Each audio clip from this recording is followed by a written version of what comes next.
una gestión abierta al diálogo con el objetivo de ver siempre por el mejoramiento de las condiciones laborales y obtener los mejores beneficios, prestaciones y estímulos para el personal académico.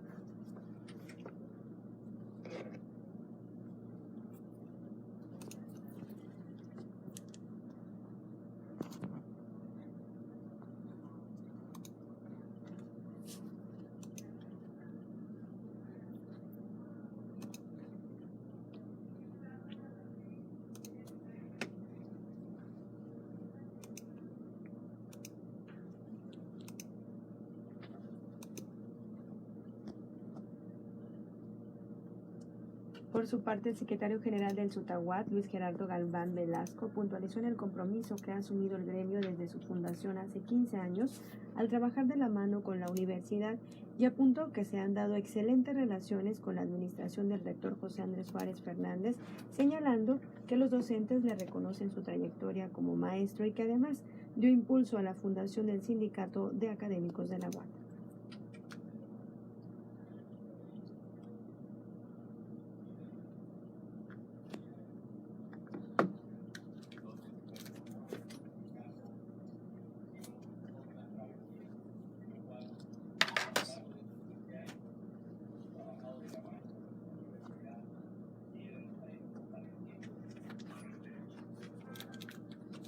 En la ceremonia en el Centro de Gestión del Conocimiento del Campus Victoria, el rector llevó a cabo el sorteo de un vehículo que tradicionalmente rifa la universidad a sus docentes, en donde participaron alrededor de 2.200 maestros sindicalizados de todas las dependencias académicas de la UAT. Lupita, la información. Que te agradezco, Oralia, oportuno el reporte.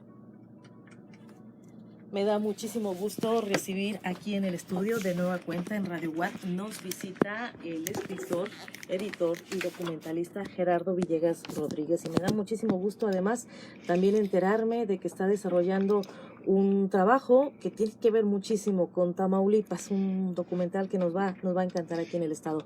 ¿Qué tal? Buena tarde, ¿cómo está? Bien, muchísimas gracias. Efectivamente, mi visita tiene un objetivo muy claro que es realizar un documental sobre la vida de la sufragista mexicana, cuya trascendencia no solamente es local, sino es completamente nacional, y cuyo legado pues está de cierta manera medio descuidado por ciertas instituciones, por ciertos grupos de historiadores, pero la trascendencia es absoluta, ¿no? Entonces, mi labor en este sentido va a ser realizar una investigación y un documental sobre la vida y obra y legado de doña Amalia González Caballero de Castillo Ledón, la sufragista mexicana, que tiene una trascendencia, insisto, histórica, y sobre todo en estos tiempos donde incluso el eslogan de la legislatura federal es la legislatura de la equidad de género, De la paridad. Y ahora que estamos en este asunto de las faldas y los pantalones, pues yo creo que sí habría que hacer una puntualización respecto a ese personaje histórico que tiene una trascendencia no solamente nacional, sino internacional. O sea, no solamente abrió el voto a la mujer, sino también la convirtió en sujeto elegible.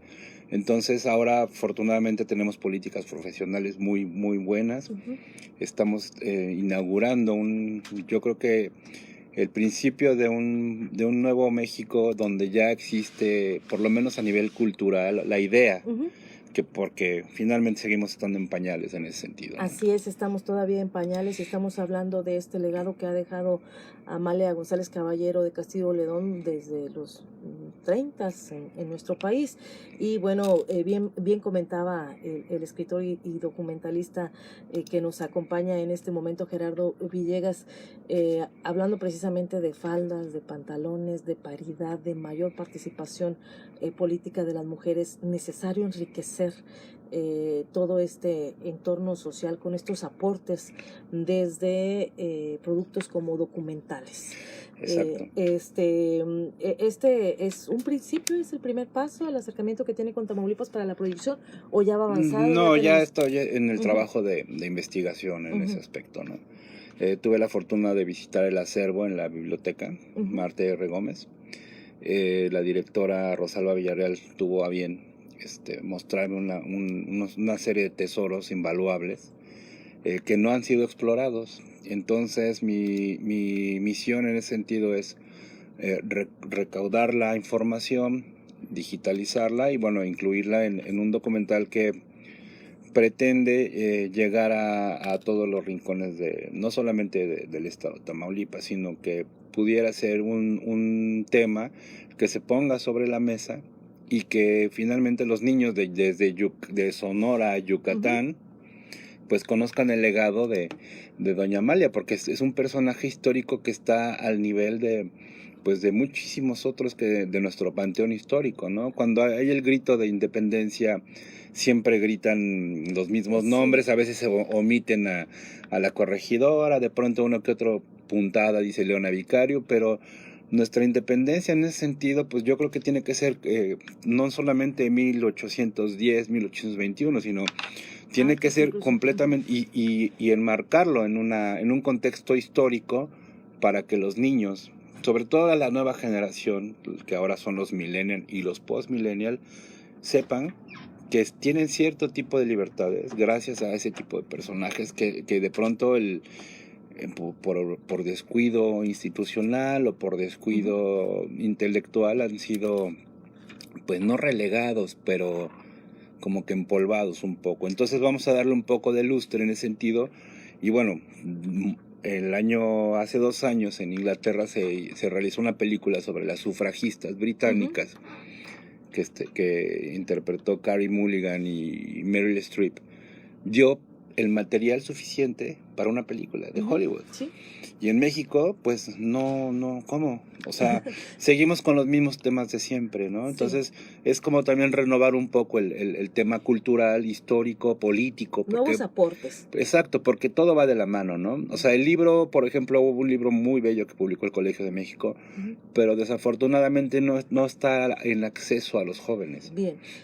Además, a mí en lo personal debo reconocer por 2 puntos. Me llama mucho la atención este material que se está gestando precisamente por la Tamaulipeca, y segundo porque hacen falta precisamente pues más escena para las mujeres en estas luchas históricas. Sí hay mucha fuerza del masculino y ahí todavía no vamos en paridad. Necesitamos completarla y recuperarla y reconstruir la iconografía de la mujer en México, ¿no? Porque de pronto Frida Kahlo se convirtió hasta en un producto de calcetines. Así es.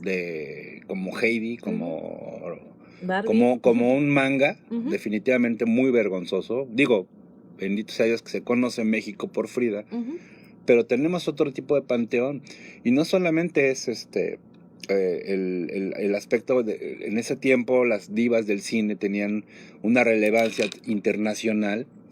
María Félix hizo películas incluso en Italia, en Hollywood. Dolores del Río venía de Hollywood, del antiguo Hollywood, antes del código actual del Star System. Pero o sea, Doña Amalia en ese sentido, pues perdón, pero hasta les barría, o sea, porque no solamente hizo un aporte, no hizo un aporte estético, sino que era una mujer de acción, interactuó con presidentes, con Portes Gil, el Perejil, que le decía, y bueno, y con López Mateos. O sea, finalmente hay que completar el panteón y la iconografía de la mujer mexicana, y yo creo que el emblema que puede y que tiene que surgir de este estado es Doña Amalia, ¿no? En ese sentido. Bien, estoy platicando, para usted que nos escucha en estos momentos, son las 2:21 p.m. Estamos en vivo en esta plática muy enriquecedora con el editor, escritor y documentalista Gerardo Villegas Rodríguez. Desde la Ciudad de México nos visita aquí en la capital, en Tamaulipas, y está realizando un trabajo pues para, ¿sería el tercer documental?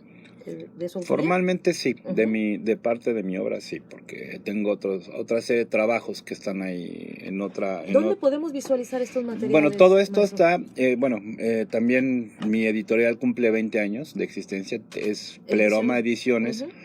Su página es www.pleroma.com.mx.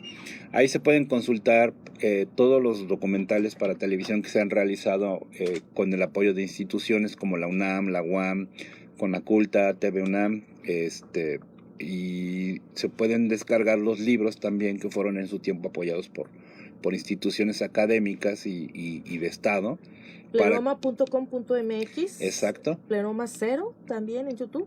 Sí, exacto, ahí está el canal de YouTube, ahí se pueden ver todos los canales, todos los programas están para descarga gratuita, y los libros se pueden consultar libremente, no hay ningún tipo de costo, la gente los puede bajar a su computadora, los puede imprimir, los puede compartir con sus amigos. Son libros especializados, pero tienen un público, y son libros que finalmente deben tener un diálogo con la gente, ¿no? Que es lo que muchos creadores actualmente no tienen, ¿no? Ni a nivel institucional. Viven en una burbuja muy excelsa de becas y de cafecitos entre amigos, pero perdieron el diálogo con el público, que finalmente ni siquiera son la gente que tenemos casi 50 años, digo. Si no son el público real, son la gente que tiene de 20 a 30 años. Se nos ha olvidado un poco, el intelectual mexicano vive ensimismado en una burbuja de Estado, en un asunto de cuates, pero realmente el consumidor es el estudiante, y ese diálogo se ha perdido. ¿En un club de intelectuales pudiéramos decir? Claro, bueno, existen dos clubes muy bien definidos, que es Nexos y Vuelta, que, bueno, Letras Libres, que es lo mismo, y no tienen interacción con el público, viven en burbujas, están en asuntos realmente más bien políticos que culturales. Que socializar tanto la cultura. Y exacto, y de hecho ese es yo creo que en este asunto de las faldas y los pantalones, en realidad yo creo que se debió haber planteado algo mejor, como abolir los uniformes, ¿no? Ir más allá. Claro, fuera de colores y más allá de un acto propagandístico de autopromoción, que ahí hubo un gran error. ¿Por qué no mejor seguir educando? Y que, por ejemplo, personajes que como Doña Amalia, que incluso en el propio Estado no es conocida, pues que se convierta en parte del patrimonio, y que ahora sí, cuando venga el próximo grito de independencia, pues hagamos un poco ampliemos el espectro de nuestros héroes, ¿no?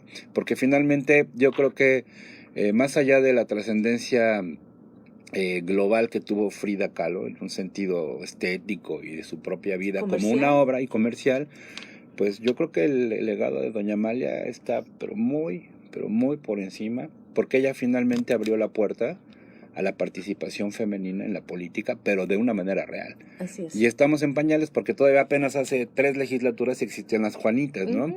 Que eran las esposas de los legisladores. Exacto. Entonces, ahora ya tenemos una participación legislativa fuerte, inteligente, combativa, y de todos lados y de todos colores, ¿eh? Porque pueden ser que sean verdes, azules o naranjas o morados, pero el nivel de la discusión en ese aspecto pues está muy elevado. Entonces eso es algo digno de orgullo, pero sí se tiene que ir fomentando Llegamos tarde a la paridad, o vamos viendo este escenario para las mujeres después de estos episodios de Juanitas y demás, ahora con la paridad incluso hasta en el ámbito administrativo, ya más mujeres a la vista, más mujeres a lo público. Sí. Pero pues vamos tarde, ¿no? Pues, hay que retomar entonces. Alfonso Reyes dijo que México siempre llegaba 20 años tarde al festín de la historia. Así es. Pero estamos llegando, ¿no? O sea, es un trabajo no solamente de Estado, es un trabajo de la propia sociedad, es un trabajo de la educación en sí misma, que fue durante 30, 40 años fue sesgada y fue básicamente achatada para que no existiera el pensamiento crítico. O sea, no fue fortuito que Mover a México tuviera un programa de regalar televisiones a la gente pobre para ver a Andrea Legarreta hablando de que el dólar no nos pegaba. Entonces, sí hay un cambio, pero el cambio no solamente viene del Estado, el cambio viene en lo cotidiano, incluso los micromachismos, los macromachismos, todo eso es algo que es un proceso, y estamos viviendo ese proceso. Yo creo que lo vamos a ver quizás en unos 20, 30 años. ¿Cómo enfrenta usted como escritor, como documentalista, esta apertura de redes sociales, de medios en esta época? Porque bueno, hay más ruido, pero ¿qué es lo que estamos escuchando? Pues, por un lado es... Donald Trump ganó las elecciones gracias a un algoritmo que creó Bannon de Cambridge Analytica para enfocar a través de memes la opinión de un voto, ¿no? En México se trató de hacer lo mismo que el Steve Bannon mexicano es Enrique Krause y Fernando García Ramírez con la Operación Berlín, que crearon incluso la trama rusa, que el propio León Krause desde Miami, de la mano de Marco Rubio y de este hombre Ramos, pues querían descarrilar la candidatura. Las redes sociales son muy poderosas, pero también hay individuos que trabajan desde su propia trinchera, ¿no? Los medios tradicionales están en agonía, las redes sociales son la alternativa, pero también hay un gran peligro en ellas porque se puede inducir a través de un meme la intención de un voto a través de las cookies. Cuando uno busca, quiero comprarme unos zapatos Birkenstock, le empiezan a bombardear y dice, ay caramba, ¿cómo saben que quiero comprarme esto? Bueno, pues el propio algoritmo genera cierto tipo de opinión, pero yo creo que la gente en ese sentido sigue siendo en México un asunto de clase media, porque no toda la gente tiene acceso a internet, no toda la gente tiene su telefonito con los sistemas propios. Ni siquiera... Los tuiteros son gente de clase media, los facebookeros son gente de clase media, clase alta. En realidad, en México tiene no sé cuántos millones de gente que todavía viven en pobreza extrema. Entonces, ni siquiera la luz para cargar un celular. Exactamente. Entonces, es un fenómeno que es importante, es una opción más para la información, pero también engendra en sí mismo el germen de la desinformación. De ahí las fake news, y que hay periodistas, por ejemplo, pues que retuitean información falsa. Y bueno, después se van una metida pero les importa un cepillo, porque eso es asombroso, ¿no? Cómo tienen la piel tan gruesa. O sea, López Dóriga acaba de cometer 3-4 errores garrafales y... O sea, sigue feliz enseñando sus calcetines. Bien, pues yo le agradezco mucho al escritor, editor y documentalista Gerardo Villegas Rodríguez que nos visite. Es la segunda ocasión que yo tengo el placer de platicar con él y siempre es muy a gusto esta plática, muy a gusto y muy enriquecedora el tema. Pues invitado para las veces que desee aquí con nuestro auditorio. Con muchísimo gusto. Y me da muchísimo gusto que esté trabajando sobre un documental de Amalia González Caballero de Castillo Ledón, sufragista mexicana. Estaremos al tanto del trabajo que esté desarrollando aquí en Tamaulipas y pues ahí nos va avisando, ¿no? De cómo traeré adelantos, por supuesto, con muchísimo gusto. Muchísimas y espero gracias. Que esto pueda ver la luz todavía en lo que resta de este año. Bien, estaremos al pendiente de ello y le seguimos también en pleoroma.com.mx. Gracias por la entrevista. Al contrario, muchísimas gracias. Buena tarde, tenemos que hacer la pausa a 2:30 y volvemos. Muchas gracias. Gracias por esperar. No, hombre, qué bonito. Y aquí es su casa, ¿eh? No, hombre.